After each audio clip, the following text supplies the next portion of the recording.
Hello everyone, and welcome back to So Many Games So Little Time. My name is Joachim, and today we'll be talking about role-player adventures. Well, not really talking about it, we're going to do a playthrough. Now, if you remember, I made a video where I did a solo playthrough of role-player, and I created my character that you can see here, also named, aptly named Perfection, version 13.02, so it took quite a while to get her or him this perfect. I guess her, but it's a construct, so I just call it, okay, to be on the safe side. So I made this in roleplayer with the aim of playing roleplayer adventures, okay?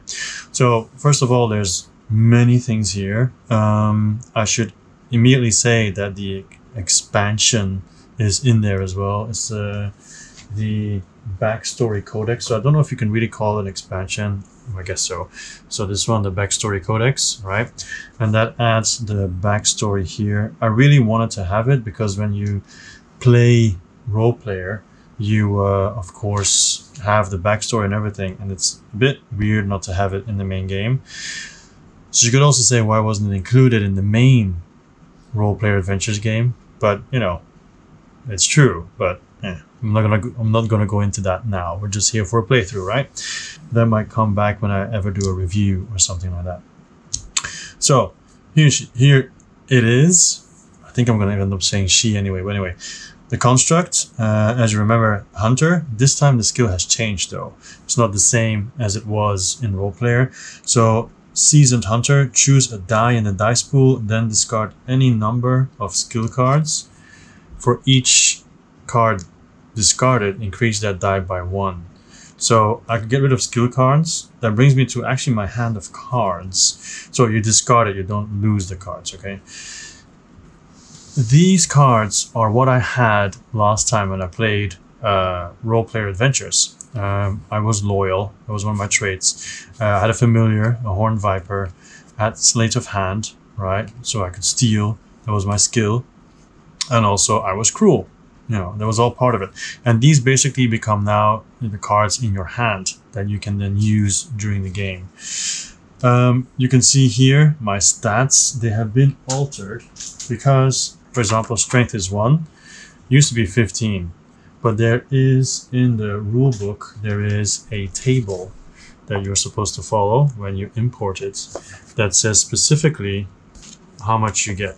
So, for example,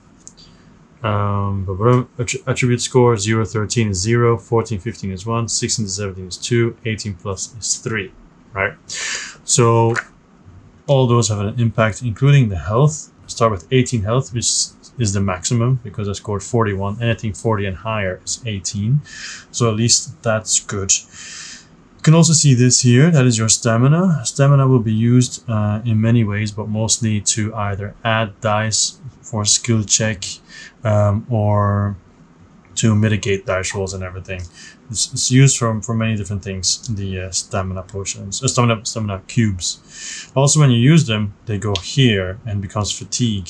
If fatigue is ever as high as my health, then I'm exhausted and I die basically, right? Then I need to rest to revive. But then there's also stuff in the adventure book that you then read that'll come up. You also see these two little books. They have to do with the backstory, because soon I'm going to read the backstory, not the bat story. I'm not Batman. I'm going to read the backstory of Outcast and Wanderer. Now, people who have watched the roleplayer video, they know that I wasn't a Wanderer. But in the backstory codex, they say that if you play solo or with 2 people, it's recommended to take an extra backstory, probably to have it come up more often, right? But anything that is changed here, like the alignment, that will only happen through the Outcast one. Whatever the Wanderer does or whatever, it won't affect the alignment. I guess it's just something extra to make it more interesting. So what else is here? I'm discovering this just like you, okay? I went through the rulebook quickly, probably edited this video a couple of times to make sure I'm doing what I'm doing correctly, right? I have the player rates here. What else do you have here? Of course, the race, the class, health already set, the backstory. Once I read the backstory of the Outcast and the Wanderer. There'll be certain adventures and at certain locations then where I will be reading something according to the backstory. And also throughout the game, this alignment might change. But as you can see, this time it has no numbers, so it won't give me any victory points or whatever. Okay, so we have the campaign track, right? There's like active and items. I don't have any space here because I want everything condensed. I could zoom out more, but then there's less details, so I decided not to go for that. But later on, if stuff comes out, I might just put it here and remove the player aids. All right. So what do you have? You have the campaign track. Of course, we would be at number 1 now. We have the mastery track, which has to do with your attribute scores. You can see the maximum level of attributes I can have is 4. So even if I level up, I could only increase dexterity to 4, not to 5, until we reach the next level. And it goes up like that. This is the death track, how often you have died. XP, I ended roleplay with 0 XP, so there's 0 XP. I ended roleplay with 3 gold, so there's 3 gold. When you're with more players, it's a more complicated math sum you have to do. It's not really, it's just the amount of players, divide by that, rounded up. But anyway, the titles, I don't have any titles right now. The bonus play, you can use that at certain times to draw an extra card, whatever. Then you put it here, and then it's used until it goes back. The rest token, so when I rest, you flip it over, okay, to show that you can't rest again. But then there are certain ways to flip this over again. Keywords, for now, there are none. Play limit means how many cards I can play during an action. Combat dice limit is how many dice I can roll during combat. There is a limit. So for example, if I have to do a certain combat and I want to have certain colors, I could spend charisma fatigue tokens, right? Put them here to draw the dice from the back color that I want. If I don't, the dice will just be drawn randomly, which makes it more, more difficult to actually succeed in the battle. More random. Then we have the King's Favor. So throughout the stories, we'll either be helping the king or not, I imagine. Starlit Door Favor, Dragul Favor. So there's different factions. I think that's enough about the party sheet. You have the skill book, but we'll be talking about that later. That only happens when you actually have to do skill checks and then you use this. Yeah, that's about it. So we will be playing Adventure 1, Battle at Black Lake, right, by James Ryan. First of all, we have to read the backstory codex. Okay, I'm gonna gently put this over here. So I am the hunter, but I'm also the outcast and wanderer. That's my backstory. We also have hunter here, but I guess it's the backstory, right? The hunter here is not your class. It is just the, like I said, the backstory. So it says here, Nephras, the snake-faced goddess of judgment, rules over the realms of dream and memory. She observes all souls in the Planarverse to discover their true nature and reward them accordingly. But Nephras is not the goddess of retribution. She does not bring order to the lawless or punishment to the wicked. Instead, the scale-faced one assesses mortal hearts and empowers their owners with appropriate gifts. So in this expansion, Nephros will judge each character in your party as they make personal choices that are woven through the storyline of your campaign. Uncover your backstory and choose your alignment in Roleplayer Adventures, Nephros' Judgment. Okay, so they say a note on backstory content. We feel there is room to tell many types of stories in the world of Eulos. Some backstories in this expansion deal with more serious emotional storylines, including illness, grief, slavery, and loss. While not every story in Roleplayer Adventures Nephros' Judgment is an emotional one, we want you to know before beginning your adventure that some are. So we have included some content notes above the introduction to the more serious stories to help you determine if that backstory will be a good fit for you. So, Outcast, let's take a look. Outcast is 206. And then we also have Wanderer later on. I have to read both, remember? 206. And here we go. Outcast by Peter Ryan. I wonder if they're related. Okay, so The Outcast by Peter Ryan. You've always felt alone, surrounded by those who can't seem to understand how you view the world. You wander in search of someone who might see life in a similar light. When you were a small, friendless child. The stone hits you square in the jaw. Corin, a boy several years older than you, steps forward with a smug grin on his face. Suddenly, Corin's eyes, once brown, turn a brilliant shade of purple. "Why did he hurt you?" a voice asks. Even though Corin's lips are moving, it doesn't sound like him. Some other entity has taken control of his body. You explain that Corin picks on you because of your strange ideas. The entity expresses an interest in your opinions. You talk for a while. For the first time in your life, you feel understood. At the end of your talk, the entity asks you to give them a name. You call them Zan. Corin's eyes return to brown. Terrified, he nearly knocks over a hooded woman as he runs toward your village. The woman laughs and pulls back her hood, revealing a serpentine face. "Don't worry," she says. "One day the entity will return.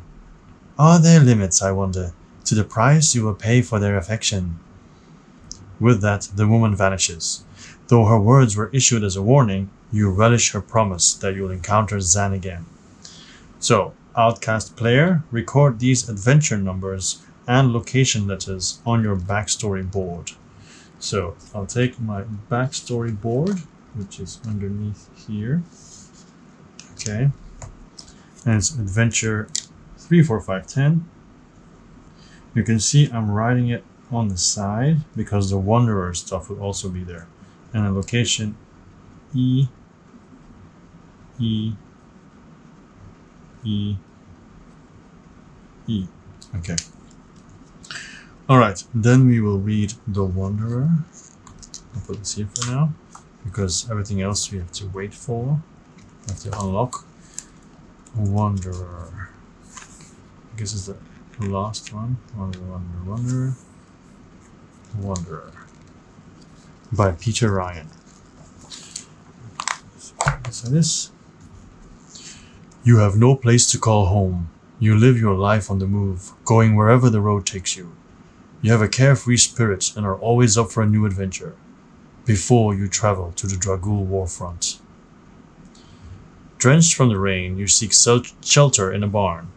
When the owner discovers you there, he offers you a warm bed and a hot meal in exchange for half a day's labor. Cheerfully, you take him up on his offer and spend the next morning in the fields. By nightfall, you are already in the next town, singing for your supper at a local tavern. You gradually make the 100-mile journey to Sabek, the capital city. From there, you descend into Undercity, a cavernous network of old sewers and catacombs. There you discover a strange underground temple devoted to Nephras, the goddess of judgment. Statues of the snake-faced deity are everywhere. As you translate some of the ancient text inscribed in the walls, you discover a message that could have been written for you. No matter how far we travel, we carry the weight of our choices. All paths converge on one destination. So reveal rare card 96 and add it to the Wanderer player's hand. So rare card 96. So the rare deck, and then we look for 96. Oh, it's the second rare deck. We look for 96. This one. Dun dun dun. Nice.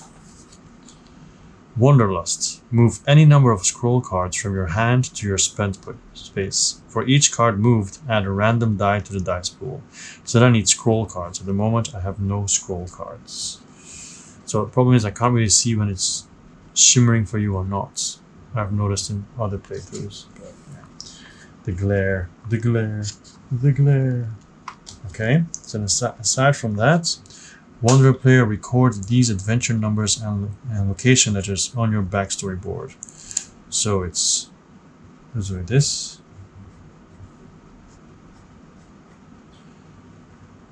Oh, moves around.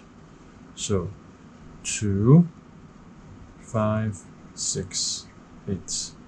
And location C, F, when revealed. So I'll do WR E when revealed and D. So basically the backstory stuff will happen in adventure 2, 3, 4, 5, 5, 6, 8, and 10. So only in 1 and 7 and 9 nothing will happen. Okay, that's okay though. That's less reading, I guess. Alright, so we can basically now close this book because we won't be needing it now for the rest of the game, because this is only the playthrough of the first part. And as you can see, we just noticed that it won't be necessary anymore because we will only discover something during the second adventure. But now we're at adventure number 1, Battle at Black Lake. So these two icons, right, these tokens, when an Outcast's story token is there, you would put it on E. So for example, there's an E here, I'll put it here so I remember there's something there for the Outcast to read. Okay, so now let's move to the Battle at Black Lake and the actual adventure there by James Ryan, right? So it says here, prepare for your first adventure, follow the campaign setup, plays the battle, plays the mat, exploration XP, put XP on each letter, so A, B, C, D. Put bonus play token on the party journal. Place the cards on the character sheets and everything else. Add the encounter tokens here. It's 1 and 2, but they shuffled. I don't know where 1 is. I don't know where 2 is. And then also fill each of the available encounter spaces with them. Done. So your adventure begins, which I will now read. Okay. And also, we play as soldiers, or a soldier in the King's Guard, tasked with protecting the Kingdom of Nalos. Yeah. So, your adventure begins. As a King's Guard soldier in the regiment of Commander Zalek, a dark elf, you have fought a long war. The Dragul, a coalition of northern tribes, invaded Nalos, your homeland. After many battles, you have driven off their hordes, but rumors spread through the camp of a new Dragul plot. One night, you are summoned to Commander Zalek's tent, where you find him arguing over a map with General Grick, an orc. A gold coin marks the southern city of Sabek. Can't see the city here. Anyway, a vial of elixir marks a swamp to the west. General Grick raises an eyebrow when you enter. So, you are Zalek's best, he asks, looking over you skeptically. We have a special mission for you, but first a question of strategy. Zalek wants to take your regiment south to investigate a threat to the capital, says Grick, pointing to the coin, then pointing to the vial. I think we should push west and capture a powerful Dragul agent in the swamps. What say you? So, I have the choice to either side with General Grick and learn more about Dragul plots, which would be begin number 1, or side with Commander Zalek, investigate threats to the capital, begin number 2. So, of course, from this point onward, there will be spoilers. So, I already don't like General Grick because he's like, so you're the best? He's skeptical. So I'm going to go with Commander Zalek and investigate threats to the capital. I'm going to begin 2. So, begin 2. Dun, dun, dun, dun, dun. You point to the coin, and General Grick pats you on the back with pity. Well, he says, good luck to you. He collects his vial of elixir and exits the tent. So, recording keywords, the action indicator below instructs you to record a keyword. To do this, write the keyword Zalek in the keyword space of your party's journal. So I'm going to write Zalek here. There you go. Grick wouldn't hear my counsel, says Commander Zalek, and he won't hear yours either. But I'm glad to know I have your trust. As for your mission, leave now and travel due east until you reach a small enemy encampment. A special operative of King Tyron will meet you there. Commander Zalek rolls up the map. You can keep the coin, he says. So you gain 1 gold. Yep, done. You make haste under a crescent moon, crossing burnt and abandoned farmland into open prairie. At the top of a bluff, you look over a dark lake to a wooden outpost. Place your party marker at location A. Boom. Read entry A. So, A. Borland Prairie. Action indicators, so the exclamation marks, are always read and resolved in order from top to bottom. So it sometimes might direct us to somewhere else. This is basic adventure stuff. If there is no XP at this location, A1, but there is XP at this location, there's a cube. Otherwise, collect the XP from this location. So I already made a mistake. Oh my goodness. I put fatigue instead of XP. Hup, hup, hup, hup. There we go. Ta-da! So, otherwise, collect the XP from this location and continue reading. So I collect XP, put it here. Alright. As you look out over the lake, a voice calls from a thicket behind you. Care to join me? You turn to discover a friendly halfling, roasting apples and hares by his fire. You look like you could use a meal. You disregard the halfling and he chuckles, then stands to salute you. Tarek Nolan, special operative of King Taron, confidant of the immortal knight and bearer of bad news and terrible secrets. Now come, eat and rest, for we have hard work ahead of us. As you eat, Tarek speaks in a hushed voice. The lake below is dark, for the Dragul filled it with the blood and ashes of their dead. Our mission is to secure the outpost. The northern shore is guarded by an encampment of goblins, weak but many. Gnolls stand watch to the south. We need to eliminate both camps, so take your pick. You go one way, and I'll go the other. Burn down their camp to signal your progress. I'll do the same. Tarek pulls something from his pack and tosses it to you. We'll need this at the gates. So, discovery cards. When instructed to reveal a specific card, discovery card, do not shuffle or examine any other. Everything is in order, right? Numerical order, so you never shuffle anything. So, reveal discovery card 65. So, 65. Boom. Let's see. Bluestone Fireball, number 65, and it has 1 cube. So if I want to use this, I have to use the fatigue cube. Alright. This is an item. So items can be used at locations. When using an item, each player places stamina in their fatigue box from the supply equal to the cost listed on the card. So to use the Bluestone Fireball that we have just gotten, each player places 1 stamina into their fatigue box. Then combine the location letter with the item number and turn to that entry in the storybook, A65. You cannot use the same item twice in the same location. So then we have use an item and move to another location. Okay. So in a multiplayer game, the player to the right of the storyteller reads from the Tome of Encounters. So if you move along a path that contains an encounter token, you flip the token face up and place your party marker beside it. Open the Tome of Encounters and turn to the entry for this adventure with the same number as the encounter token. Then return the encounter token to the box. For example, in this adventure, to resolve number 2, turn to adventure 1 or 2. Alright, so basically I have to go to A65 to use the potion, and also I have to put a fatigue token, one of these in here, if I'm not mistaken, right? From the supply, actually, from the supply. So, yep. So now I'm using this. So now I read A65. So, where's A65?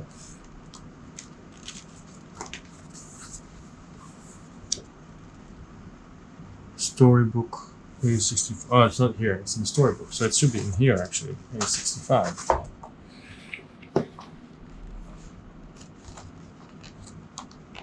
Does it go as far as A65? Ah, it is here, yeah.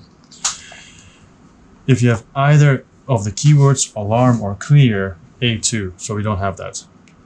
To Tarek's alarm, you casually begin to uncork the blue potion. Not here, he cries, grabbing your hands to stop you. Any exposure to air and the fireball will explode, which will be very loud and could easily kill us. Let's try to stay quiet and alive. Save the fireball for the gates. Okay, and then it says use another icon or move to another location. All right, so I get to go to a different location, and from what I remember talking to him, we're supposed to go to the Null camp, right? Yeah, I can just choose either go to the Goblin camp or the Null. So the Goblins are weak or many. The Null ones, they stand watch. So I'll go to the Nulls. I'll go down. So I flip this over, and it's Adventure 2. So that is in the Tome of Encounters. See? So you do need quite a bit of space for this. But normally if you play with more players, you'll be passing it to other people, of course. So Adventure 2. I guess 1, 2. Is it? If I remember correctly? Adventure 1, 2. Yeah, okay. Now that you've found the entry that matches your encounter token, remove that token from the adventure map and return it to the box. Okay, so this goes here. There we go. By the faint light of the crescent moon, you make your way through a grove of ancient trees. You discover a thin line of twine running across your path and up a tree, where rusty pots and pans hang from the branches. The forest around you is laced with these tripwires. Any false move will alert the Dragul to your presence. So now we have a choice between 2 skill checks. Each show which attributes will be used to resolve the skill check. Once you've made your choice, turn to the corresponding entry here. So I could try to disarm the trap, which requires dexterity and intelligence. I do have 3 dexterity and 1 intelligence. Or carefully sneak through it, which would be dexterity and wisdom, which is 3 and 2. So I'm going to go for sneak through it because that gives me the highest advantage. So I'm going to go to adventure 1 to 6. You do your best to creep your way past the many tripwires that the Dragul have set up on the path to their encampment. So it's a skill check stealth. So the box below, so if we take this, so I will put this here in the middle. It's stealth, right? So it's at the end. There we go. Now you can see this is the full thing, but I'm going to do it like this, all right? So because of lack of space. So it's stealth. All right. To complete a skill check, all players will work together to cover every dice slot on a single row, okay? With a die that matches the indicated color and number. You'll first build your dice pool, then play cards to manipulate your rolled dice, okay? So how do you do a skill check? First of all, you set up, you open the skill book to the indicated page and roll, all right? The indicated page is skill check stealth 1, so the first row, okay? And then we'll just have to try to pass it. We need to have a black 2, a white 1, and black or white 6, all right? So first of all, open the skill book. We've done that. Assign indicated modifiers. There's no modifier. It's just skill check stealth 1. Spend stamina to add specific dice. Each die costs stamina equal to player count from the attribute row of that color. So just 1 stamina per dice. Okay. Add random dice until the dice limit has been reached. The dice limit is I think 3. But now I'm a little bit unsure because not combat, right? So our dice limit here is 4. Yeah, the dice limit is 4. So then roll the dice in the dice pool. All right. So that means I'm going to spend. So I need black and white. So I'm going to spend 2 dexterity and 1 wisdom to draw 2 blacks and 1 white, and then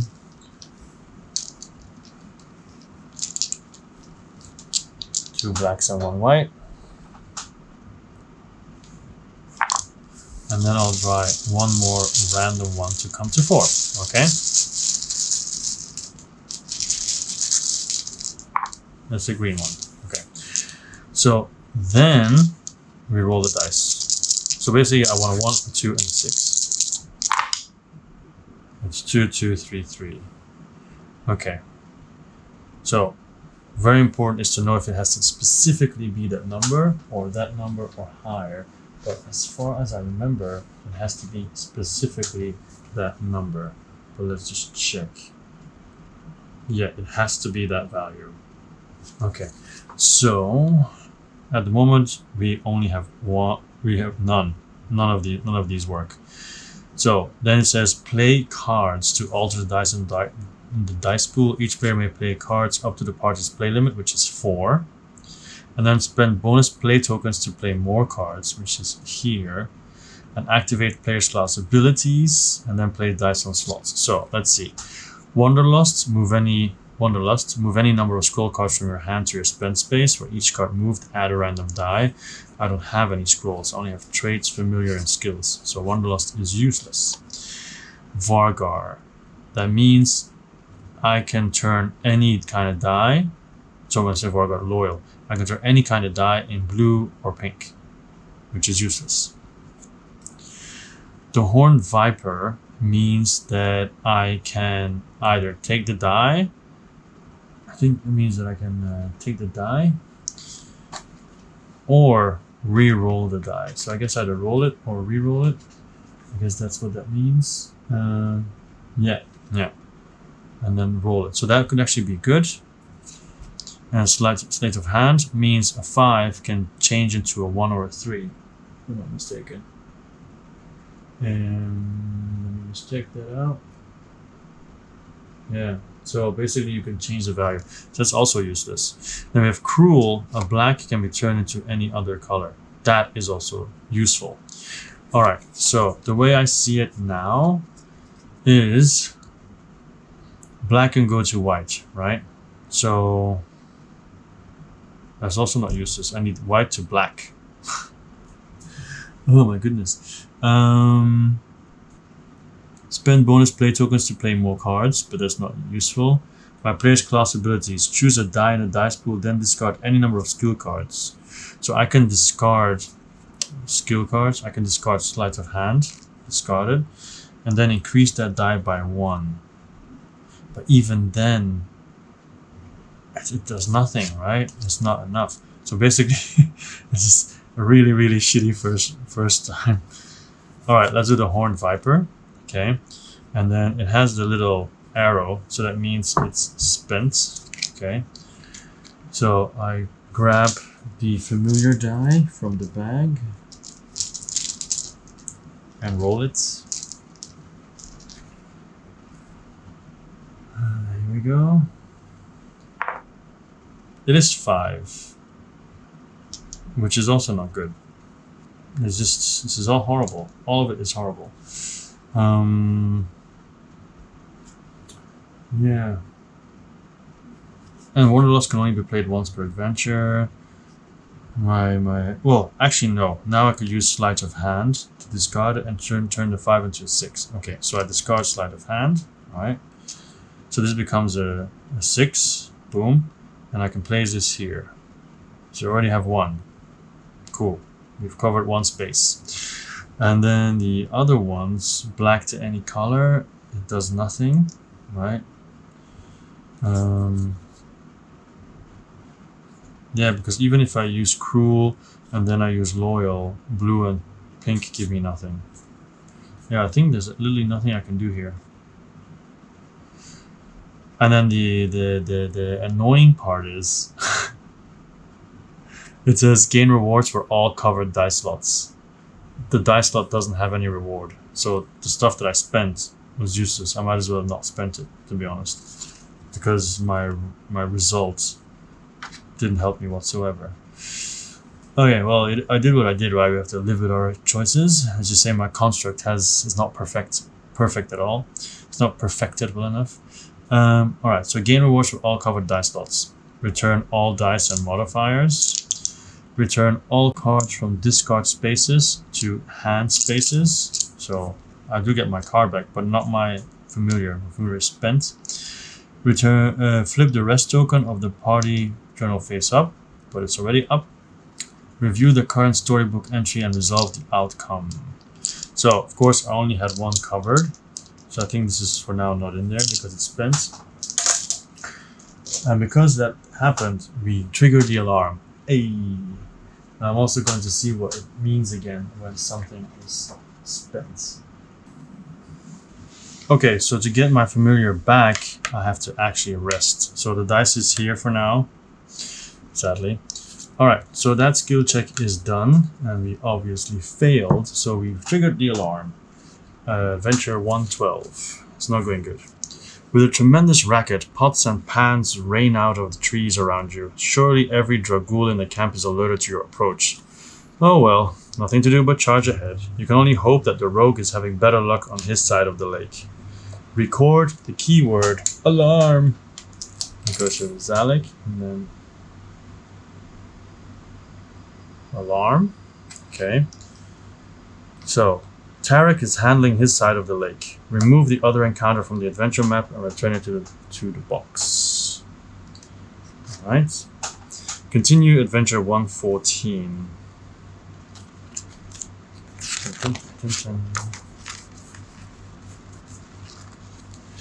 Before heading forward to the camp, you take a moment to catch your breath. The crescent moon reflects eerily off the glassy black surface of the water.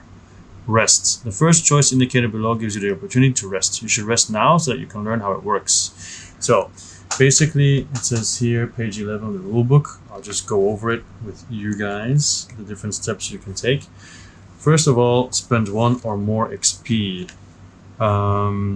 So, when the party chooses to rest, the rest token on the party journal must be face up, and you must have at least 1 XP. So, you flip it over. Alright, and you spend 1 XP to rest. Okay. Each player draws dice from the dice bag equal to the amount of XP you've spent. So you draw 1 die. Okay. Then you roll 4. And then you say you return stamina from your fatigue box back there. So actually 4 was really good. So if you roll 1, it's really sad and disappointing. Alright. And then you fill your attribute rows up to their attribute scores with stamina again. So, yep.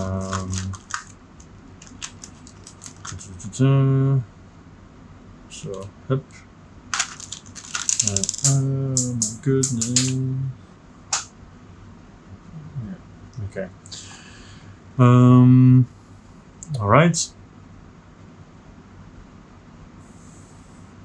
Yeah, even if you had like more, right? It could be that you have more stamina here, it will go back. So basically you reset back to your original value. Your class card, if it's back down, you flip it back up. You return all the bonus play tokens if you used it back there, but we didn't use it. And then you flip the rest token over. Okay, and also all the spent cards come back. Okay, cool. So after we have rested, we return back to where we were and we read the options. So move to the next location on your path. So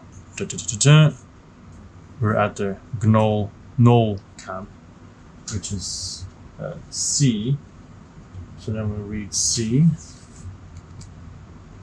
the Knoll camp. Normally you're supposed to pass storybooks around, but solo game, so not gonna happen.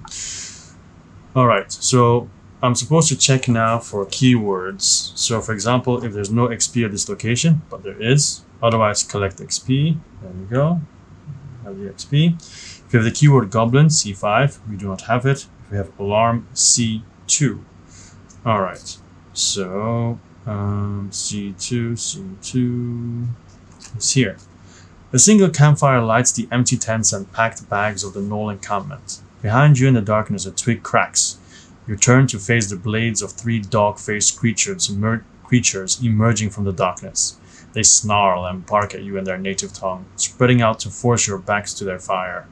The Knolls look hungry. They will not hesitate to make a meal of you tonight. So, the combat. Cover all dice slots on the enemy card with dice matching. So we need to have enemy number 21. Here they are. Knoll. Okay. And also the card the modifier gang of. So this is a whole deck of modifier cards. All right. So now we're looking for a gang of, and that is added to it. Gang of null. So let's put it like this. So during the first round of this combat, the combat dice limit is reduced by 1 because there's so many of them. So the combat dice limit is 3. So the first round I only have 2. Okay. So let me put the dice tray here. All right. I think you guys should still be able to see what I roll. So yeah, time to check combat. So find the indicated enemy, modifiers, place a round marker on the track. The round markers are the green ones over here. Up. So this goes here, first round. So you can see the longer the battle takes, here he'll hit me for 1 fatigue, and here I will lose 1 experience. So the longer it takes, the more damage you take. Attrition, I guess. All right. So spend stamina to add specific dice. Each die costs stamina equal to player count. Same thing again, and then add random die to reach the limit. Now the limit is only 2, right? So all right. So I need to have white, green, and then red or blue. Red or purple, I guess. Red or blue. This one, yeah. Intelligence or strength. So I'll get,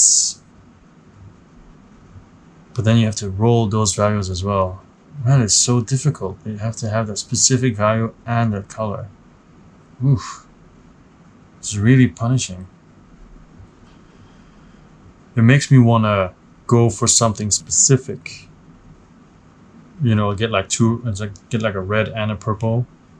So you have those 2 already.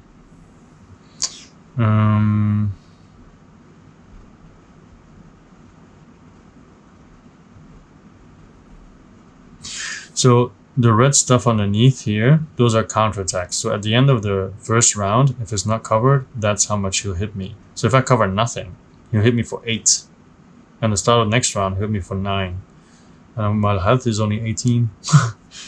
So I guess you're supposed to take chances or something, right? But then my cards, I could get a blue die thanks to loyal, so I can switch that, but then I need a 2. Black I could just change to any color, so I can actually just go for black, roll it, and then change to whoever I want thanks to cruel. And I can use my Horned Viper to add a black die as well. You know what, I'll add a black die because I can change that, right? Eventually. I'll take out my Horned Viper die as well. Oh, yeah, for later. Because I'm going to add it soon. Because it can be green, right? It's going to be green. I can try to get a 1. Does it have a 1? It does have a 1. Okay. And then I'm going to spend a white. Alright. So in that case, I only roll 2 dice. Because that's what it is, right? So you build a dice pool, up, then you add random dice, and then roll the dice in the dice pool. Okay. So we have a 2 and a 2, which is pretty awesome, because this goes here, and then I don't even need to use my Horned Viper, actually. I just use Cruel. I discard it, so I change my black die into any color, and I'm going to choose green because the damage there is way higher than the other one. Up. So that's done. And then actually I'm going to spend my Horned Viper and get it and roll, because if I manage to roll a 2 somehow, it's really lucky, of course. If I manage to roll a 2, I can use loyal. Maybe I should just keep it. Maybe I should just keep it for the next round and just take the 2 hit. Yeah, I'm going to be conservative. I'm going to keep it, take the hit. So basically, spend bonus tokens to play more cards, but I don't need to. Activate player class abilities. I could increase my die that I roll. So I need to roll a 1 or a 2, but they can't decrease it. So that's not good. No, I'm not going to do that. Place die on die slots. I did that. End of round. Suffer counter attacks for uncovered die slots. 2, so I get hit for 2. There we go. Apply round track effect and advance round marker. So I guess there's nothing here, but I advance it. So this only happens at the end of the round then, I guess. No, I guess it happens immediately. Well, it says apply round track effect and advance. So I guess the only effects at the end of it. Return remaining dice from the dice pool to the dice bag and start a new round of combat. So we start a new round of combat. So I once again have to choose what I spend. Obviously, this time I'm going to spend strength and intelligence, so I can have a red and a blue to increase the chances of getting that, right? Actually, I can get a blue anyway with Vargar. And I'll spend my Horned Viper. I'm probably just way overdoing this, but yeah, let's see. I just want to get it over with. So here we go. This I don't do yet. Sorry. Just these two, right? Yeah, and add a random die. So I get to draw a random die because the combat dice limit is 3. Random die is green. Useless. Although I can change it with loyal, so not useless. So I need a 2. I have a 2 and it's the green one. So the green 2, thanks to loyal, I can choose green to blue. So I'll take this one, change it to 2, put it here, and the null is dead. Yay. Alright, so the Viper was not used. Actually, I should have put the die in because I could have potentially drawn it. But anyway. So, gain rewards for covered die slots, which in this case is 2 experience. There we go. Return all dice, round markers, enemies, and modifiers. So, dice go back. Round marker goes back. It's here. Enemy goes back. I guess I should keep the order. Put it in the right place. Okay, that in the end went a lot better than I thought. Okay, so enemies modifiers, return all cards from discard spaces to hand spaces. So yeah, I'll get these back in my hand, but of course my Horned Viper is not spent. I didn't use him. Flip the rest token face up, so it allows me to rest again now. Review the current storybook entry and resolve the outcome. Okay, so victory, the combat, you drive them away from camp, C3. The gnolls retreat from your blades and flee back toward their homeland in the north. As they run, you set fire to their tents. Oof. By the light of the burning camp, you find something the cowards left behind. Reveal discovery 86. 86. Boom. Remorseful. Huh? Oh. Ugh, the wrong deck. Oops. Not remorseful. Alright, so forget that number. Discovery deck 86.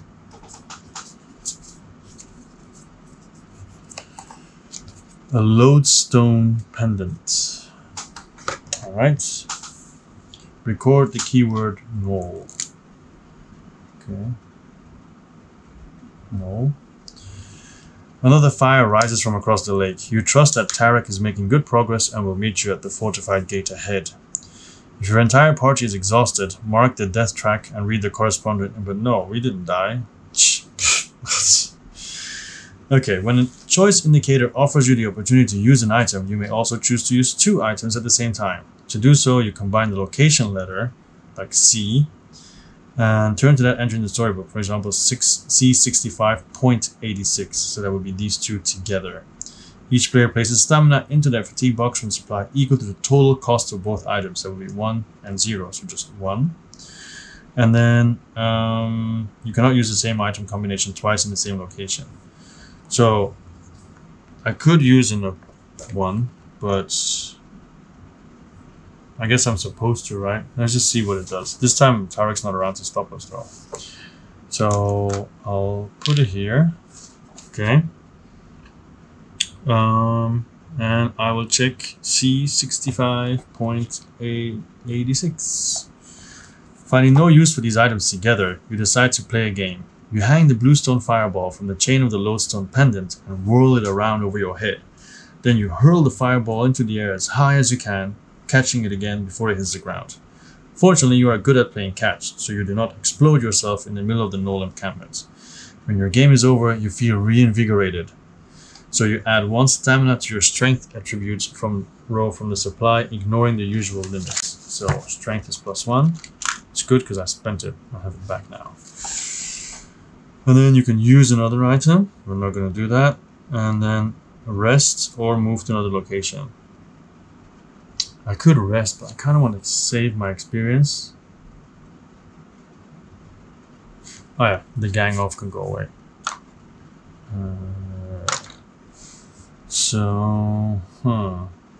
And use an item. You mean C86? Let's use an item. It's free anyway. Let's see what C86 does. The lodestone pendant is expertly made. Its magnetic stone carved into a smooth shape. When you hold it by its chain, the pendant sways gently, responding perhaps to its invisible attraction to nearby metal, or perhaps to subtle motions of your hand. If you had something else to hang it from, you could get a clearer signal of its attraction to metal. But I don't have anything else to hang it from. So, yeah. Too bad, I guess. Yeah, I don't have anything else. So use another item or rest. I'm not gonna rest. I'm going to try to save my experience. Move to another location. Boom, outpost wall. If you have the keyword open, D2. We do not. There's no XP location. D1 there is. So we collect the XP. Continue reading. You approach the fortified outpost as the moon sets, leaving you in utter darkness. Behind you, twin fires burn on either side of the shimmering black lake. You feel your way across the rough wood of the outpost's massive gate, but can find no handle or latch. Yet the gate holds firm. It must be barred from within. Behind this wall, the Dragul are protecting a powerful artifact. Tarek Nolan, the halfling, is nowhere in sight. So use an item, rest, or move to another location. So I'm going to use the fireball on the outpost wall. So I'm going to do... actually, if you use the fireball with the lodestone pendant, you can actually throw it, right? So I'm going to use the C86, 65 or 65, 86, D, I guess, because we're at D. So, using the bluestone fireball on the lodestone pendant could damage it beyond repair. The lodestone seems valuable to you, so perhaps it's best to hang on to both for now. Che, that's what they say in Hong Kong when they're disappointed. You should be able to mess yourself up, right? It's too bad. Alright, so I'll just do D65, then I'll use the fireball. You uncork the bluestone fireball at the base of the fortified gate and run for cover. A thunderous explosion tears a wide, flaming hole in the wall, giving you passage through. So you have the map card here, right? Is what they are now focusing on in the rulebook. The second action indicator below tells you to reveal a discovery card that is not an item. Some discovery cards will update your map. The bottom left corner of these cards indicate where they go on the adventure map. So, first of all, record the keyword open. Open. Reveal discovery card 16 and place 1 XP on it. So discovery 16 and 1 XP. So discovery 16 and discovery 60 and return 65 to discovery deck. Okay. 65.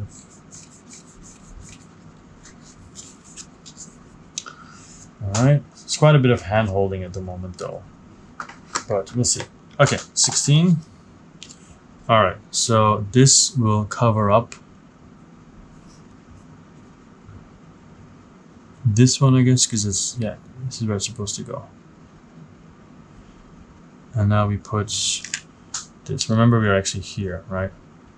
Okay. And rest or move to another location. I didn't really spend anything, so there's no reason for me to rest. I have all my cards, so no reason.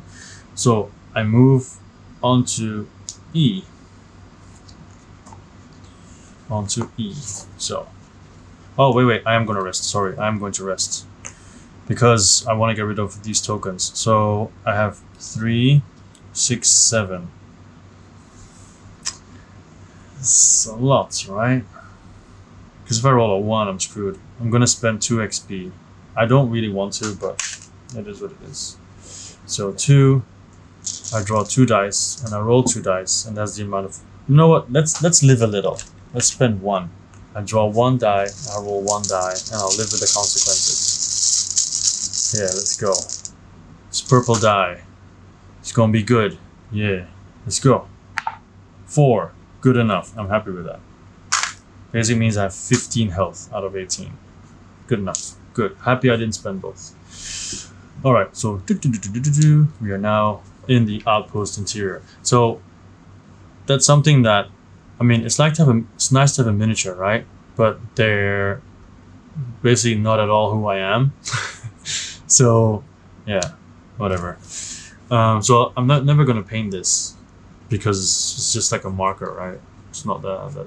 But then I wouldn't expect them to have a whole range of all the possible ones because, I mean, it would be nice, but meh, I don't think it's necessary because the enemies are also just cards. So anyway, E. Let's move on. Outpost interior. Yes. If you have the tile Revealer of Secrets, I do not have the title. Utter title. If you have the title Revealer of Secrets, no. If you have the title Rogue's Accomplice, no. If you have the title Aid to Ogre, no. Otherwise, collect the XP and continue reading. Okay. You pass through the smoldering hole and enter the Dragool outpost. Its massive wooden walls are solid but roughly constructed. They enclose an open space, empty except for a single chest of white metal and a grey-skinned ogre who stands before it with an iron club. The ogre shouts in the Dragool language. It's gibberish to you, as if he were making all the sounds but none of the sense of Nalos common. Between his angry cries, he smashes the metal chest with such force that it shakes the ground around you. But the chest only rings out a remarkably pleasant tone. It remains unbroken, undented, and firmly in place. Enraged, the ogre approaches you, shouting and swinging his club wildly. As you watch his outbursts, you catch a glimpse of something moving in the shadows behind him. Tarek Nolan, blade drawn, carefully approaches the ogre from the other side of the outpost.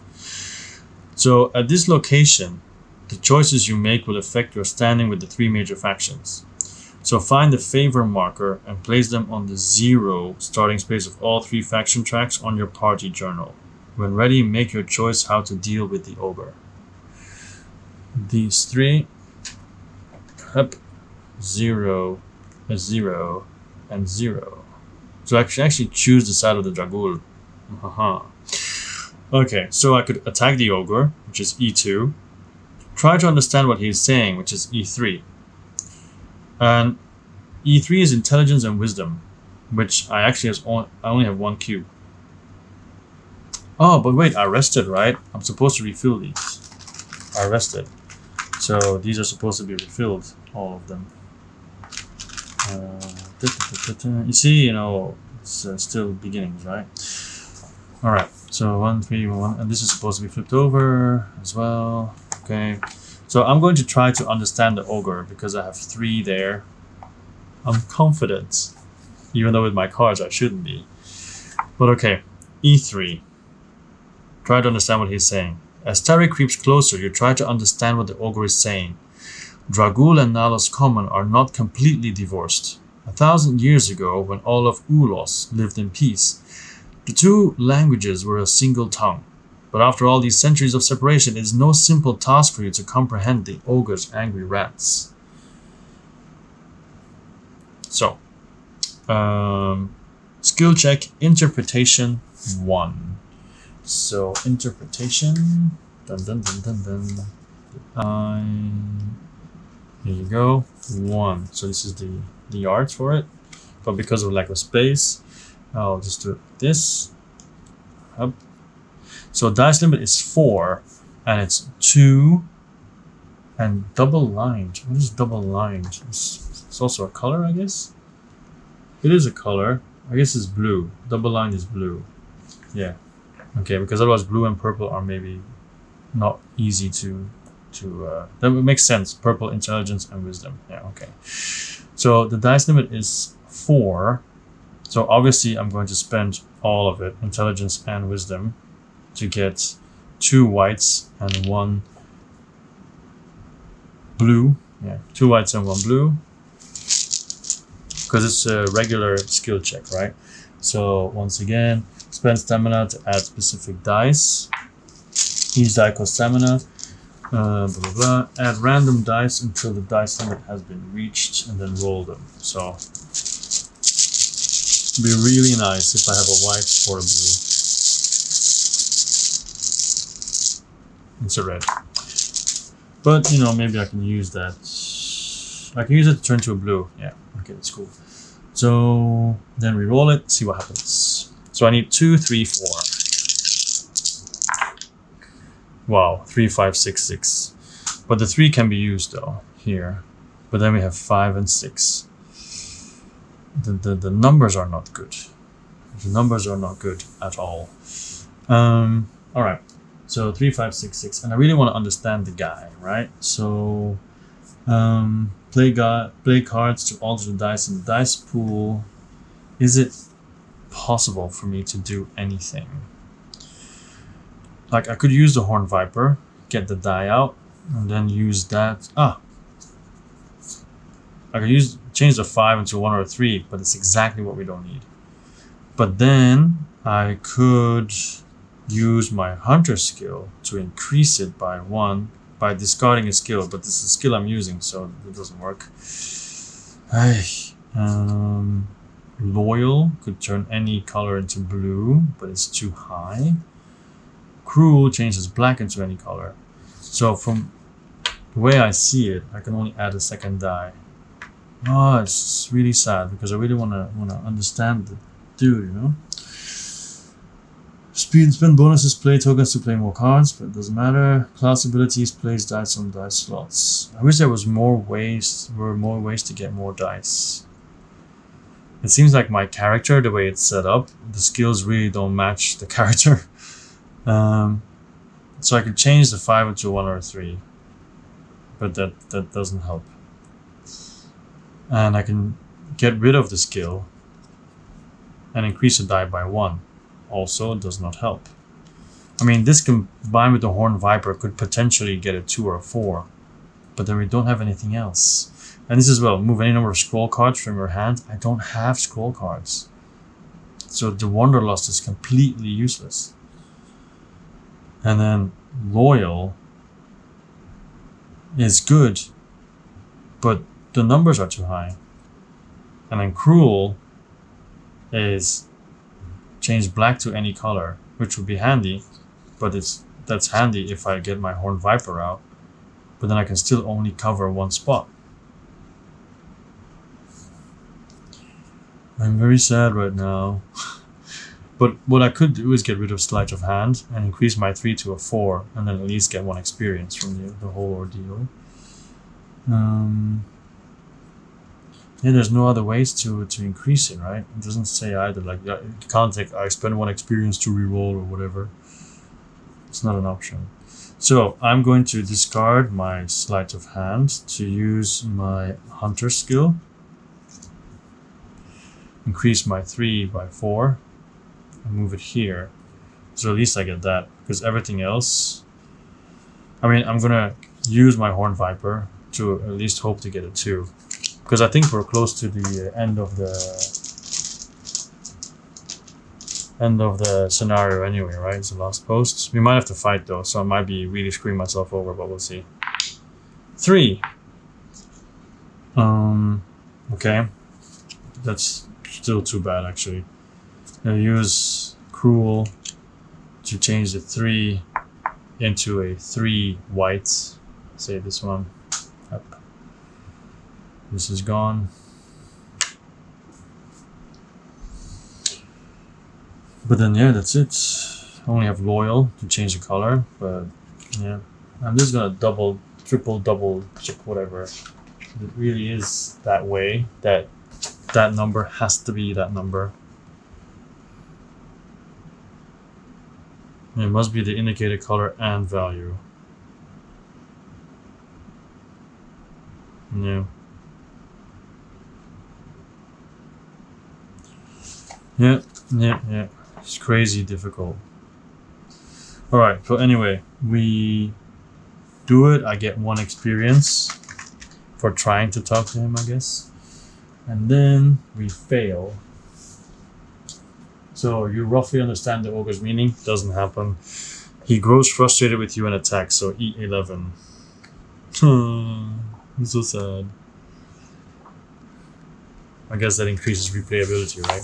Anyway, so the ogre grows impatient with your failed efforts to understand him. He swings his iron club wildly and races towards you. So, combat 52.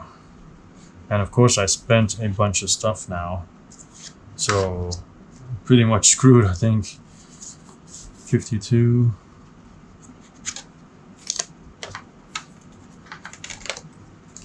So these go away. Oh, but wait, at the end of the thing, these cards come back. Just this will stay. 52.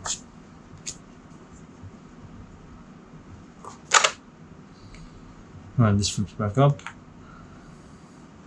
Yeah. So, 52.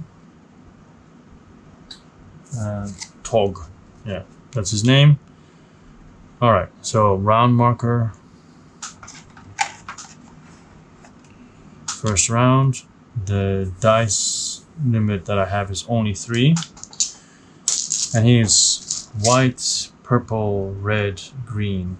White is most necessary, but I can't get any whites because I spent all my whites. Blue. I guess that's blue. It's purple, I guess. I guess that's charisma. It's difficult to see, man. But I guess in the back you see the colors, right? I'm thinking that's probably charisma. No, it's not charisma. Charisma is full line, so it's blue, yeah. So it's intelligence. I don't have these two. I can have strength, and I can have constitution. But I guess I should. I guess just going blindly 3 is very dangerous because he will hit me for 6, 8. He'll hit me for 10. He'll hit me for 10 if I don't cover up some stuff. I won't be dead, but I'll be just as I might just well be dead because this is painful. I shouldn't have tried to talk to him. Anyway, so I'll spend strength and constitution for a red and a green.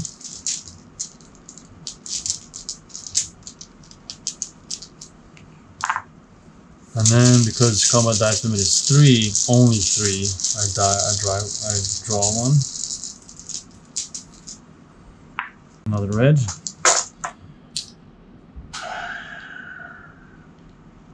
Okay, roll the dice. Come on, please give me a red 5 or something. Oh, thank you very much. A red 5. And then the 3. Can I change that 3 into a blue? I can, thanks to loyal. Okay, I can, thanks to loyal. So the 3 green becomes a 3 blue. So I cover this up. Can I do anything with that 2? Probably not, because it's red. Can't do anything with that 2. No. So I get hit for 5. So this is 5, I guess. So in that case, let me exchange some. So I'm now at 13. So I have 5 health left, even though I covered up 2 spots. So actually, I would have died actually if he had completely hit me. Okay.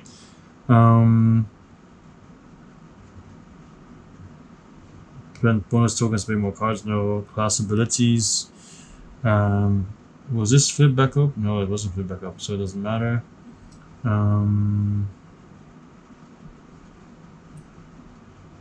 see. Place dice. Turn remaining dice. Start a new round of combat.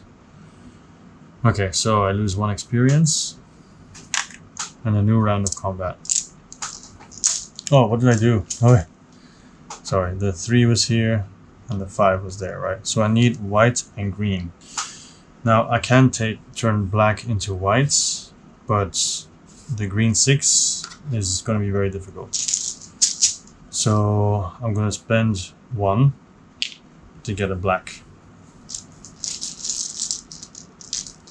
So I can at least do that for sure, and then 2 others.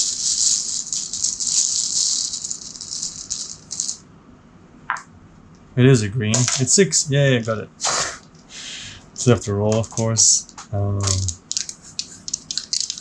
man. Oof, it's just really, really bad. Really, really bad. Alright, so 5, 5, 2. So useless. None of it fits. I think I'm dead. I mean, I can change a 5 into a 1 or a 3, but that doesn't get me anywhere near it either. So I lost my ability here. Would have been useful now. I'm gonna be able to cover the 3. Is there anything I can do?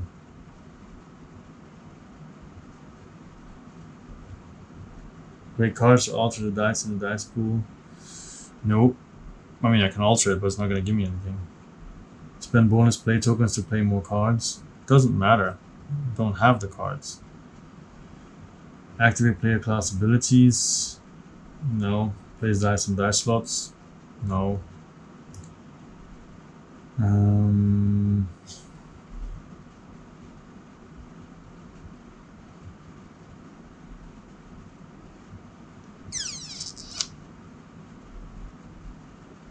So he hits me for 5, which kills me.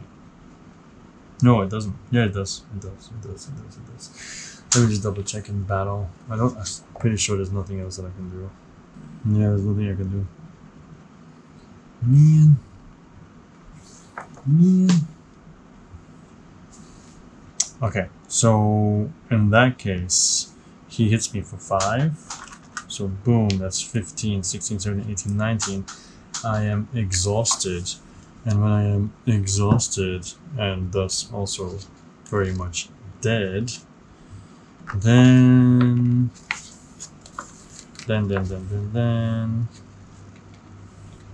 exhausted players cannot play cards, use class abilities, or spend stamina during skill checks or combat. However, you can still talk. There are ways to remove it, but I think if everyone is exhausted, then you just read the death entry in the Tomb of Encounters. So technically I still get the reward even if you die. So I still get 1 experience and 2 gold. Don't know if it matters. So I'll cross out death because I was being too peaceful.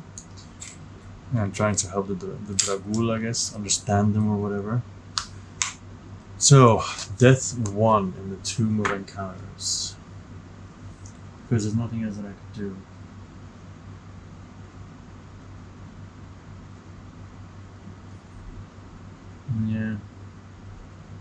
Yeah. So, death 1. I guess it's at the end. Would that be? Yeah, death. Death 1.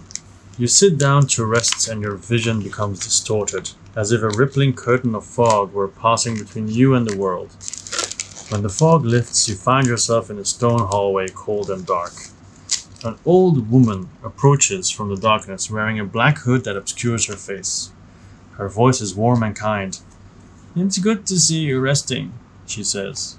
"Azima's world is full of struggle, and the soul grows weary."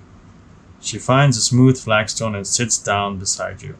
"Oh dear," she complains, "this floor never gets any softer. But look, I've come to give you something." She extends a bony hand from the sleeve of her cloak, revealing a bag of glass marbles. Each marble contains a small, compressed creature, looking angry and uncomfortable. You reach in and grab one. So, reveal rare card 7.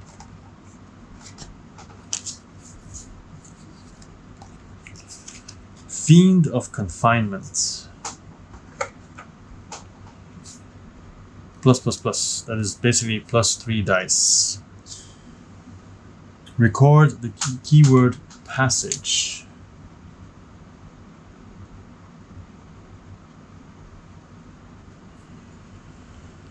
So rest, recover, roll 1 die. So basically, the Fiend of Confinement, when you use it, it disappears, I'm pretty sure, because it has a card icon and X. Probably means return to its deck. Yeah. So you get to roll 3 red dice, but yeah, it's gone then. Okay, so it says roll 1 die, then remove all XP from the party journal that exceeds the roll results. For example, if it's a 3, you remove, but you keep 3. So this is the amount of XP I'm going to keep. 2. Man. Shoot. Alright. Each player roll 1 die, then remove all stamina from your fatigue box that exceeds the roll result. According to 5, you keep 5. Okay, so 3. Okay, so I keep 3, everything else is gone. Alright. Each player remove all bonus play tokens from your fatigue box. It's gone. Fill your attribute rolls up to their attribute limits. Okay. I guess the old lady is reviving me. Hopefully she just put me right back into the battle. So I have to go back from the start again. Okay. Return all spent cards to your hand. So up. Flip your class ability card face up. It's basically just a regular rest phase.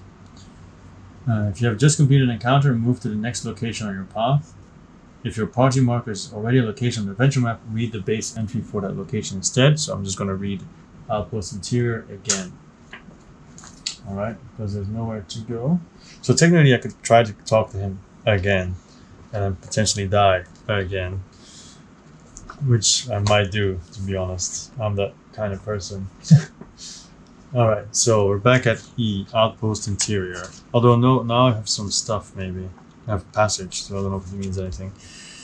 So, Revealer of Secrets, Rolls Compass, IA to Ogre, all those things I don't have. So once again it's read, and once again the Ogre is approaching me, and I have to choose to either attack it or try to understand what he's saying. But when we try to understand what he's saying, it was 2, 4, 3, right? It was not easy at all. I mean, I got 2 out of 3. But you have to be really lucky with the roll. We might just end up once again where we got. But I might fight him anyway. So I think I'm going to try. I'm just not going to use my skills if I don't think I can make it. Because table sticks, right? So, let's see. But then I still have to use the fatigue though. But I have more stuff now. I'm going to try to talk to him, okay? The ogre man, I'll put him on the, because we might have to fight him again anyway. I'll put him here. We're going to try to talk to the ogre, okay? Let's give it a go. Dice limit 4. Let's go. Let's go! Alright. So, talk to the ogre, E3. He's creeping closer. Skill check, interpretation 1. It's interpretation, alright, double check. Yes, interpretation 1. Dice limit 4. We're going to spend 2 wisdom. No, sorry. Yeah, 2 wisdom and 1 intelligence. All of it. For 2 whites and 1 blue. 1 blue. And 2 whites. And then I have to do it anyway. I can't add anything else, right? I could spend stamina. Like, I could get a black one already. And then hopefully use that black one to change it to another color. Because I have dexterity, right? And fighting the ogre didn't require black. So I'm going to do that.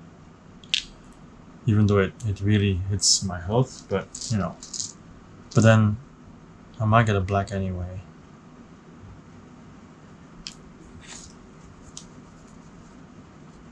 Loyal comes back, of course. Because I could use Loyal regardless of the color. Okay, never mind. Never mind. Just random the color. Is this one? Purple. Useless. Okay, here we go. Come on. Oh my goodness.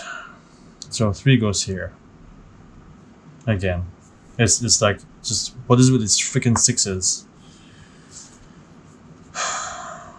And then the downside is with a skill check, you don't have rounds, right? You don't have rounds. So sleight of hand doesn't help as usual. Cruel doesn't help. Loyal could switch the color. Like I could switch the 1, increase it with the hunter, put it on 2, but then we have the 4 problem that we can't solve. So yeah, talking to him does not work. That was useless, so I spent 3 health for nothing. So we go and fight him again.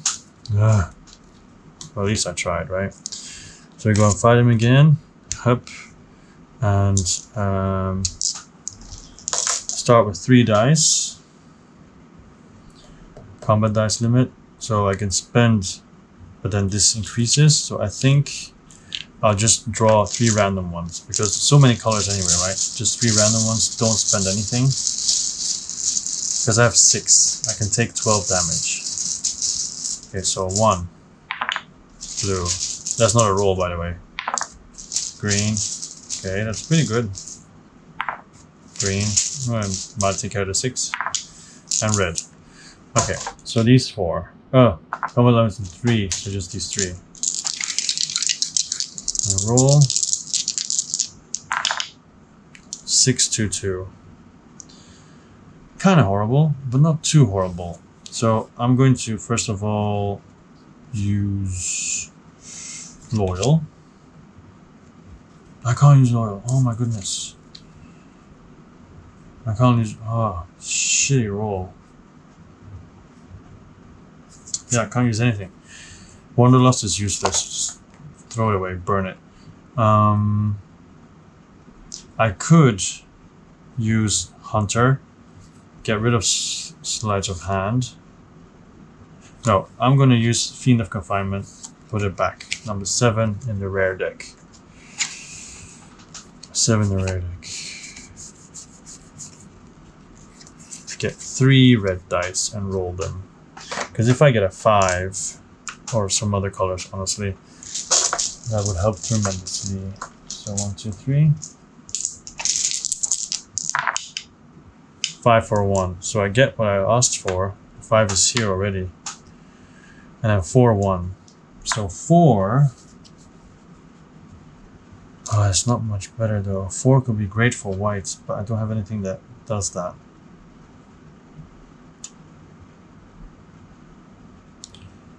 So after all that, all I can do is place a 5. Are you kidding me? I get the Horned Viper and hope that's good. So that would be a black one that I could convert to any of these colors. And just to roll 3, 4, or 6. I kind of have to, because otherwise I'm going to take 6, 8 damage. I need to lower it as much as possible. Alright, Horned Viper. So I roll my familiar die. 4. Great. So then I use Cruel. So the 4 becomes a white 4. So this one goes here.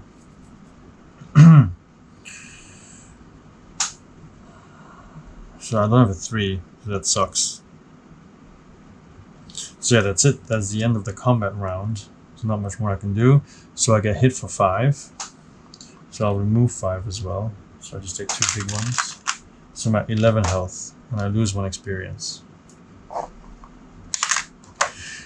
Alright, so next combat round is I need blue and green. So I'm gonna spend 1 to get a green because I need 1. I really do. And then 2 more dice. Black.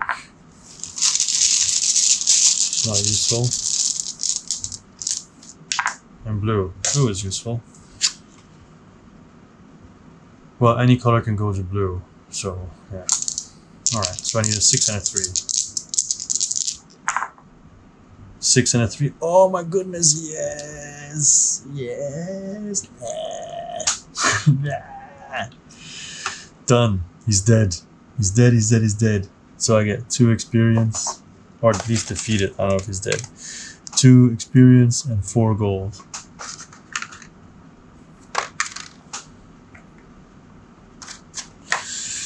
Alright, so I'm also not sure if I was supposed to get the gold last time, but in the order it says gain rewards, and then later on it says reveal the starting book for resolve the outcome of the skill check, pass or fail. So, I'm sorry, that's skill check. It says here victory or defeat, and even if it says defeat, if it's exhausted, so you should get it anyway. So anyway, he is down. It was E8, right?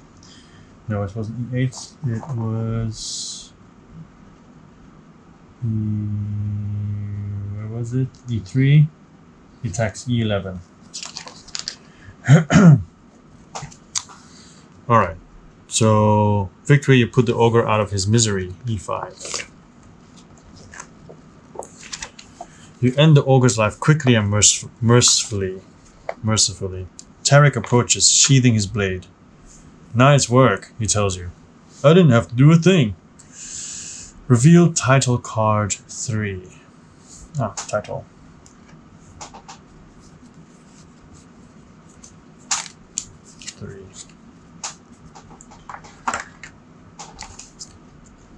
Rogue's Accomplice. At Black Lake, your mission with Tarek Nolan ended with the death of an ogre. This battle will not be forgotten, neither by the halfling nor by the ogre's ghost. Ooh, okay. Find a deck with title cards, find it, Adjust the favor markers on the faction track as instructed by the action indicators below. So, +1 for the king, -1 for the dragul. If you have both the keywords goblin and alarm, null and alarm. Goblin and clear, no, null and alarm, E14. Okay. Time for a quick drink.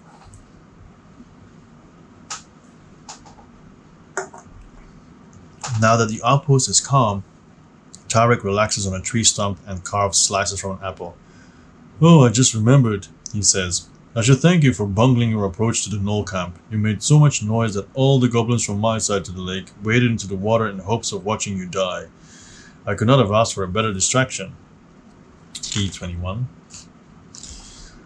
Tarek points to the metal chest with an apple wedge. All that's left for me, he says, is to figure out what's locked inside. Upon closer inspection, you discover the white metal of the chest to be durgolium, an ancient alloy forged to contain objects from other planes. No force will crack it. Its lid must yield to some other secret. You find a pear-shaped indentation above its keyhole. Tarek notices your interest in the chest. You can return to your regiment now if you like, or you can stay and help me open it. So adventure complete. Your mission here is complete, leaving you free to explore the area at your leisure. Are there parts of the lake you have not yet visited, or items you have not yet found a use for? From now on, when a choice indicator gives you the opportunity to move to another location, you may instead turn to the final section of the storybook titled The End. If your entire party is exhausted, mark the death track, When moving around on the adventure map, you do not need to stop a location without XP or other tokens on them. For example, you can currently move directly to the Goblin camp or the Knoll camp because you have already cleared the XP at the outpost wall. When you return to a location that you have previously explored, make sure to read the base text of the entry again. For example, if you return to Borderland Prairie A, make sure to read entry A again. So, I'm going to use the lodestone, which is E86. It's an item. Because I can use an item, rest, or move to another location, I'm using the item. The lodestone pendant holds fast to the pear-shaped indentation on the chest, and you hear something click within. You give it a kick, but the chest does not open. The keyhole remains empty. So you probably have to find a key or something. Should I rest? Because I might still have to battle stuff, right? Because I'm pretty bad shape. I'll rest. Up. Flip it over. Take 1 die and roll. 2 only. And then I refill this. So 1, 1, 2. So I'm at 8 health. Yeah, anyway. It is what it is. Everything comes back. There you go. Alright, so actually I can go back to the other place. So I think I'll go to the Goblin Camp. But I wonder if I'm supposed to remove the experience from the Goblin Camp or not. But I don't think so. Alright, I'll go to B. Actually, it's kind of late here. So I'm going to stop here, even though I probably should still walk around. I'll go to B real quick. Alright, go to B real quick. Come on, okay. The Goblin Camp. If there's no XP at this location, B1. Otherwise, collect XP. So I collect XP. Yep. If you have the keyword null, I do. B7. Ashes are all that remain of the goblin encampment. There are no tracks, no bodies, and no stains of blood on the earth. No trace of the battle remains, not even any evidence of Tarek's approach or exit. A few crude spearheads are the only sign that goblins ever camped here. If you didn't know better, you would have guessed that this was the site of some long-forgotten goblin village, founded ages ago when Nalos and the Dragul lived in harmony. It's as if Tarek blasted the poor creatures into ancient history. He's a more formidable operative than you had supposed. A light breeze shifts the ashes, revealing something Tarek overlooked. Reveal discovery card 95. Good. Good. Means it's a good choice to go back. An ancient key. Dun dun dun. Is what we needed. Yay. And it's free to use. Alright, record a keyword goblin. Goblin.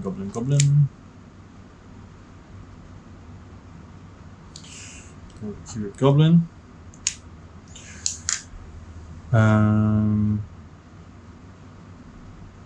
Oh, sorry, no, I was not supposed to do that. I was looking at B6. So use an item, rest, or move to another location. I'm going to move back to the outpost interior because I'm pretty sure I have to use the item there. I don't think there's anything to do. Oh, let's just go to Board and Prairie, to A, because they were hinting to go back there. So A. There's no XP at this location, A1. The bluff looks out over a lake, blackened with the blood and ashes of fallen Dragul. Use an item, rest, move to another location. Let's go back to C, because now we have different words, right? There's no XP at this location, C1. Burned tents are all that remain of the Knoll encampment. Okay, so let's take a look at the outpost wall. It's going to be if there's no experience, If you have the keyword open, D2, okay, D2. You stand in the smoldering hole that you blasted in the fortified gates. Okay, hup, outpost interior. Just checking, right? Have the title Revealer of Secrets? No. Rogue's Accomplice? Yes. E1. The ogre's dead body lies near the closed Urgolian chest. Tarek awaits nearby, consulting some papers which he tucks away as he greets you. So use an item. We're going to use 86 and 95. That should open the chest, most likely. You press the lodestone pendant to the pear-shaped indentation on the chest and insert the ancient key. There's a click of mechanisms within which allows you to turn the key. The chest pops open. You fight Tarek for the contents. No. E16. As the chest pops open, the earth quakes and the sky crackles with strange purple energy. For a moment you hear the screech of bats and you smell a briny sea. Tarek holds forth a chainmail sack of the same white metal as the chest. Quickly! Grab the object and place it in here! You reach inside the chest and pull forth a plain glass jar of translucent grey material. Strange, colorful images pass through the material as if it was displaying the dreams of another world. He places curiosity in Tarek's Dragolium sack. Immediately, earth and sky are still. A fine discovery, Tarek says, admiring the jar through the chainmail links. I've only seen one other like it. Then he pauses to consider you for a moment. See, Tarek has a lot of accents, as you can tell. Sorry about that. Reveal title card 2. So this would be number 1, which I'm not looking at, and then number 2. Revealer of Secrets. In the Dragul outpost, you unlocked a Dragolium chest and took possession of a jar of translucent material. What secrets does this strange substance hold?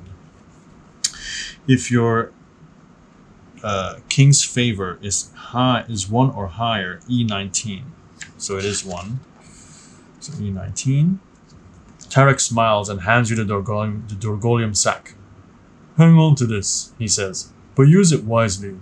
If you slip that jar out of its sack, even for a moment, you'll unleash a wave of interplanar power. Reveal card, rare card, 55. Boom. Gray matter, which means you can use it and has a plus with a question mark, and that means plus with a question mark. That means you get a random die. You just draw a die, basically. So, cool card. So I'm getting more cards now. Well, not really, because I threw the other one away. But anyway. Tarek pulls several empty Dragolium chainmail sacks from his pack and hands them to you. Consider yourself recruited to the cause, he says. There are Dragolium vaults hidden all over Nalos, each holding an object of great power. We cannot let them fall into the wrong hands. By the king's orders, we must gather as many as we can, and with haste. Alright, so I could move to another location. I'll move back to E, because now I have that new title, right? Let's see if it does anything. I don't think so. Revealer of Secrets, E18. What does that say? The open Dragolium chest sits alone in the outpost. Tarek is gone. Alright, so I guess I can just move to another location, which would be the end. So, conclusion. If you have keywords Zalik and 1. Upon your return, you find your regiment preparing to march. Orders to move west, a soldier tells you, to the swamps. You report to Commander Zalik, who greets you somberly. They are off on one fool's errand, and you another, I'm afraid. He hands you a letter from King Taran. It seems the king's hometown has been attacked by a giant troll, and he wants someone to bring him its head. That someone will be you, says Zalik. I'm still concerned about cult activity in the capital, so I will wait for you there. Zalik nods and bids you farewell. You head towards the coast. After a 2-day march, you can smell brine in the air and hear the call of gulls. Soon you will arrive in the halfling town of Yolev, where you must fetch the head of a troll for your king. If you do not have the title Revealer of Secrets and 3, adieu. Each player, you may now advance your character. Clean up the adventure and save your characters. Okay, so advance your character. Oh, I guess maybe I was supposed to read this in the beginning. Whoops. It was on the back. Didn't expect it to be on the back. Anyway, so advancing your character. Advancement, right? After each adventure, the party gets the opportunity to advance their characters by spending gold and XP before the next adventure. Complete the following steps. Prepare the market. Shuffle the 5 market decks, armor, weapons, skills, traits, and scrolls.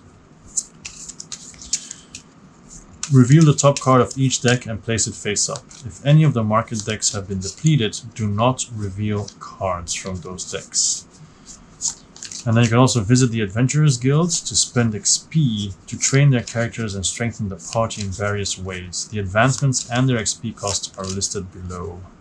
The players can spend XP on the same advancement multiple times. Sadly, I lost a ton of XP because of my really good negotiation skills with the Ogre.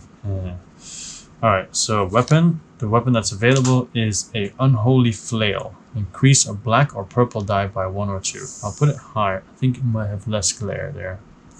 Also, I don't know. Just put it here. Increase a black or purple die by 1 or 2. and it costs 5 gold. I have a lot of gold. I have how much? 3, 4, 5, 6, 7, 8, 9, 10. I have 10 gold. So that's a possibility. Black or purple die by 1 or 2? Not too bad. And strike 2. Spend 2 stamina from dexterity to return this to your hand. Ah, but then that's a lot though. I mean, that's good when it's a lot later and my health is like really high. Whoa. Normally I never shuffle like this, but yeah. Alright, second card is Proud. So it's cost 6, but if I'm a dwarf, it's -2, but I'm not a dwarf. But it says, well, it's obvious, right? Any die color can change to those colors. It's a fine thing to rise above pride, but you must have pride in order to do. So, I guess it's missing a word. Alright, then skill. Let's see what skill is available. This one. And trap. So you can flip a die over. This I like. But then, why does it say 1 and 4 as well? Is it limited in that it can only be, you can only flip 1 and 4? I think it means you can only flip 1 and 4. I'm uncertain. Because the example here in the book, it shows similar, but then here it just says colors instead of numbers. And it says flip a green or red die to its opposite side. Saying this means flip a 1 or 4 to its opposite side. I think that's what it means. Yeah, a 1 or 4 you can flip to the other side. Okay, 8 minus strength. But my strength, as we know, is 1. So it still costs 7. So I thought I had a lot of money, but everything's really expensive. So we still have scroll and armor, I think. So at the moment I can only buy one thing. Okay, so scroll is mesmerize. Get a white die. But then it's depleted, so you have to rest to get the card back. It's a bit like a familiar. Mesmerize. And then armor is 4 though, so I can buy that and something else. Actually, why don't I? Well, okay, I got a card as a reward. Because mostly you get like gold right at the end of a campaign or whatever. End of a scenario. Alright. Runic Amulet costs 7 gold. You can re-roll or lower a ping die by 1 or increase or decrease. Play any number of additional runic armor cards. These do not count against the play limit. So basically you can like combo with this. But yeah, like I said, I have 10 gold. This basically means either you re-roll or increase or decrease a ping die. I'm pretty sure that's what it means. Yeah, that's exactly what it means. So, right then. 10. And trap is really good. It means 1 and 4s can become 6 and 3, is it? 4 becomes a 3? Yeah. But then I'm spending $8 for one card. But it always comes back. This one, you use it and then you have to rest to get it back. And it's just a die. I want to manipulate stuff. Black or purple die. I have 3 black dice. I have 2 purple dice. I'm going to buy the Unholy Flail for 5.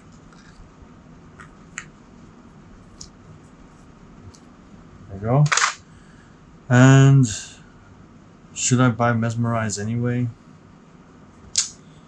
Or should I just save my money?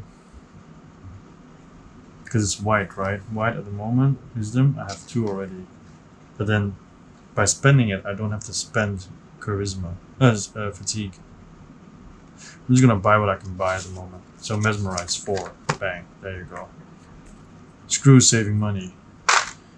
Alright, so the market is gone. So the players cannot spend XP at the Adventurers Guilds. I guess these just go back to their decks. Skill, traits, armor. So I can spend XP. I can increase character's health by 1. That would cost 1 XP, so I have 3 to spend, right? I can increase the party's combat dice limit by 1. That's 5 XP. Cannot do that. Increase the party's bonus play limit by 1. It's 5 XP. Cannot do that. Well, actually, it's 1 plus 5 is 6. Increase the party's mastery level by 1, indicated by the mastery track. That costs 3. So I could spend 3 to increase 1 number. Or I could just spend all 3 to increase my health by 3. Which is what I'm going to do. Yeah, so... And they said you should use... they said online you should use a pencil. I didn't use a pencil, as you can see. So I'm going to have to constantly use correction tape, I guess. Because now if I change my health, you can see the problem I'm faced with. But, you know, I was just going to get messy, I guess. So I spent 3 XP to find my pen. I found my pen. So 18 becomes 21. So let's do this. From now on, small numbers, 21. Yeah, so I'm making all these mistakes so you don't have to. All right, so then I've done that. To visit the market, so I bought already. I can also sell, actually. Oh, I can sell. Wait, so I had no, not this one. I had the trade, was it? Yeah, I had proud. I had a trap, and I had armor, right? So I could sell as well. So obviously I'm not selling mesmerize or unholy flail. Can't sell gray matter. I'm not gonna sell my viper, you know, homie. I could sell cruel or loyal, sleight of hand. Sleight of hand is a lot of money, and I really hate it. I mean, I guess it's okay, but if I sell it for 9, I could buy one of these instead. Like flip a 1 and a 4 over.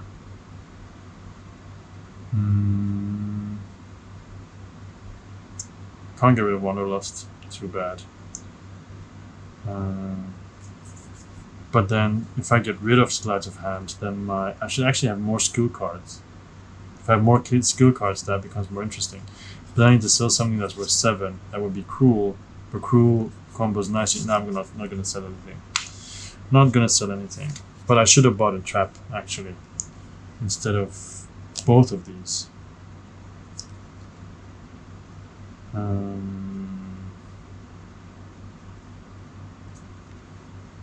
Okay, let's say I didn't buy mesmerize, so then I have 5 gold. Then I still need to sell something to be able to do what I want to do. No, just, you know, table sticks, right? I'll just stick with what I did. Alright, so visit the markets, done. Some give a discount. Yeah, what was my strength? It was only -1, so it's 8, so still way too much. Okay, saving campaign. Erase all the keywords from the keyword space on your party journal. So they all go away.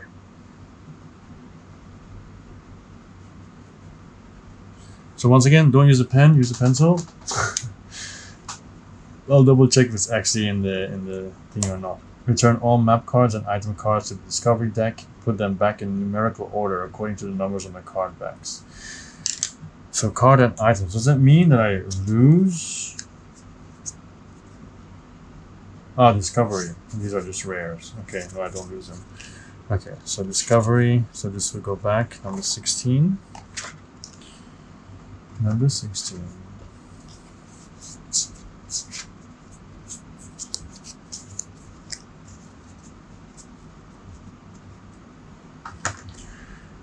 Number 16. Yeah.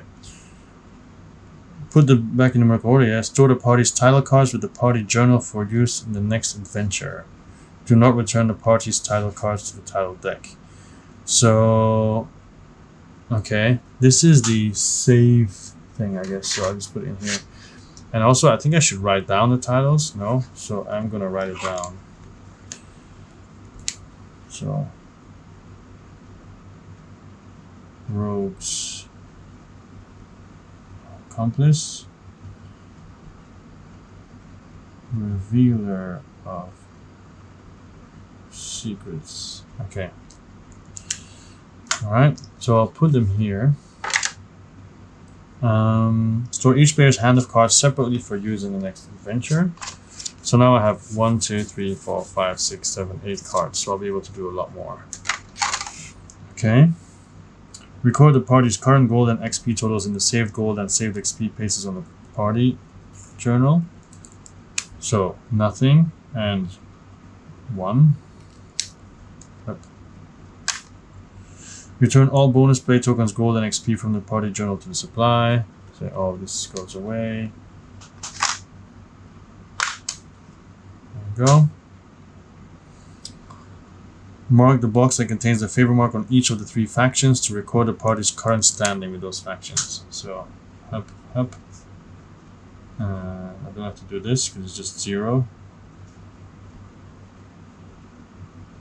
I guess I could do it. Alright, there we go. And these 3 go back here.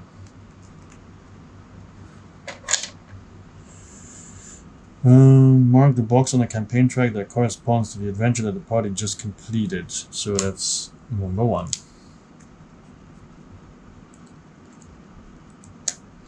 The adventures, which are linked to an ongoing narrative, must be played in consecutive order. When the campaign resumes again, the party will play through the next adventure as indicated by the next unmarked box on the campaign track. The side quest adventure exists outside of the ongoing narrative. It can be played at any point after adventure 1, even after the campaign is complete. Alright, we'll see when that happens. So, this all stays the same because I didn't level up. I mean, I didn't do anything, I just increased my health. And yeah, that's basically it. I'm just going to clean up, and that's all I'm going to do because it's 4 AM. It's really late. Thank you all for... these also go away. Discovery. Thank you for watching. I think I played it correctly. If I made any mistakes, please tell me so I can adjust it, but I don't think so. It is... how do I feel about it? I don't know right now.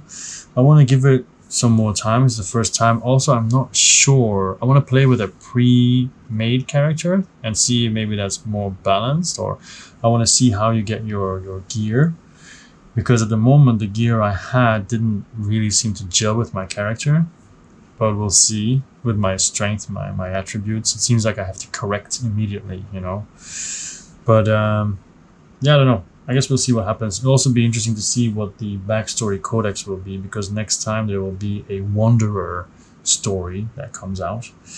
So yeah, I don't know. I'm interested to see what happens. Very much so. I'm keen on to keep playing. But of course, it's a dice game, right? And it's really tough, where in role player you can spend XP to reroll, but that you have a lot of XP though.